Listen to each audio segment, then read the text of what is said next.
In this video, we're going to focus on the processing widget. We're going to break the processing widget down into 3 sub-videos: an overview video, which will be this one, a processing options video in which we'll in-depth explore the processing options, how you use them, what they do, and setting up default options for your users. And finally, we'll explore some of the other features of the processing widget, which I've just called here processing widget features, like the email capabilities, the custodians, and the extra data you can save. So let me go in and just do the overview now. Okay, so let's go to our processing data widget. I'm going to open it up the same way we do all of them. You can see that it is made up of 3 sections: the case info, the evidence info, and then the processing evidence.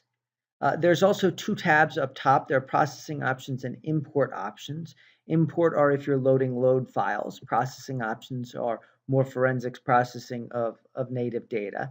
There are dedicated videos to import, so we're not going to cover them in the 3 videos I've explained. But let's get started anyway. Let's just do a simple run through of creating a case here in the processing widget and processing some data. Now, to be clear, we don't have to create a case. We could process data into any one of our existing cases. But I often find that when processing data, you in fact find yourself needing to create new cases, and that is why this capability is here. So we're going to just call this video demo. And then we just come down here and click create case, excuse me. It is tempting to click this one, but this will not do this. This is for loading an individual case.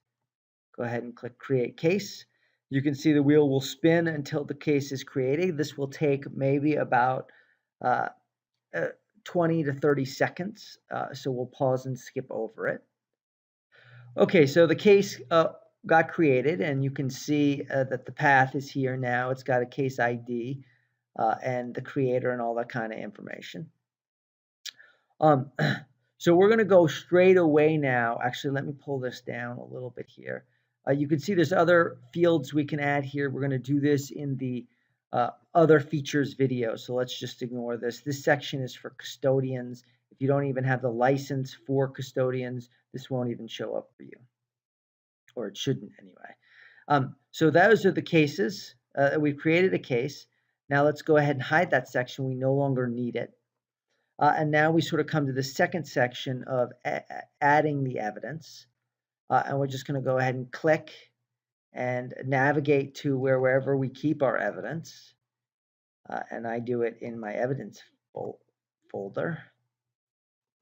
And let's just do the man-tooth case.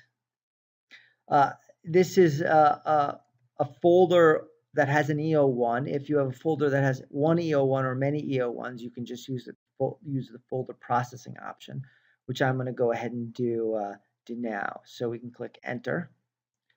Then we select this, and we select our media type.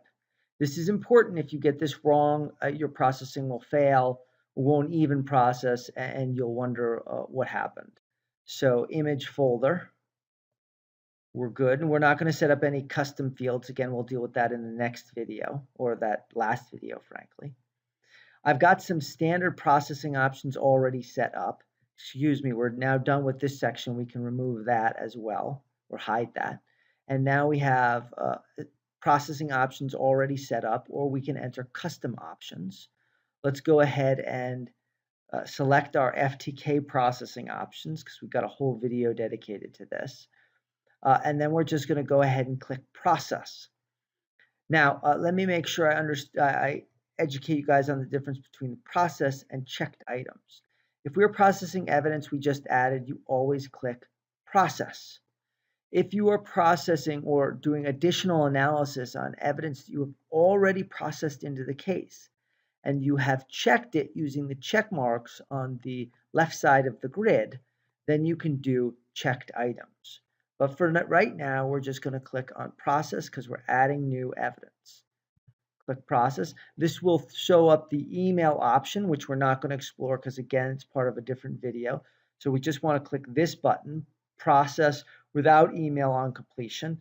This would process with email on completion after entering an email address, and this would cancel out completely, so do nothing. So we want this middle option.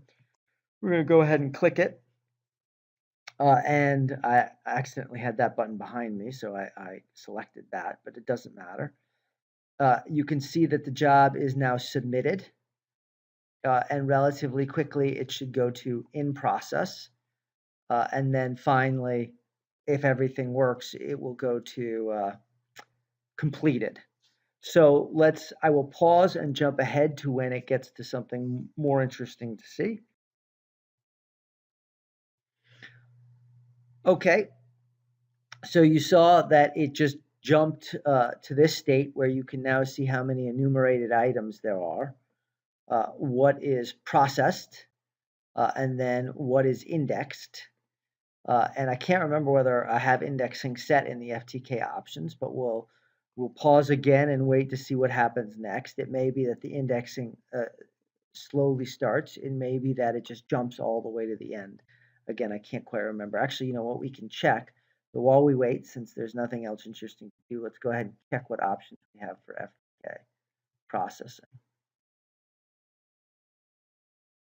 We can see that we did select search text index, and that means the index will get built. So there we go. It started to build the index, and you can see the progress it's made. I'll pause again and start it when it's finished. Okay, so it just completed. We can look at what it did. It enumerated these 3,197 items, it processed them, and it indexed them. And that's as simple as it is. We went through creating a case, adding evidence to it, selecting options, and watching it process. Let me just quickly visit an existing case so you can kind of see what that looks like. If I go on to a different case, you can see it's got the different evidence that I've processed into this. Let's look at a different, maybe this one will have a few more. Yeah, there, all the different files that have been processed in, what their ID, what their type is, and how they processed, completed, and you can click on any of these and see the same type of information we were just seeing. So that's the processing widget, or at least an overview of it. Check out the other videos if you're interested in some of these other aspects of the widget.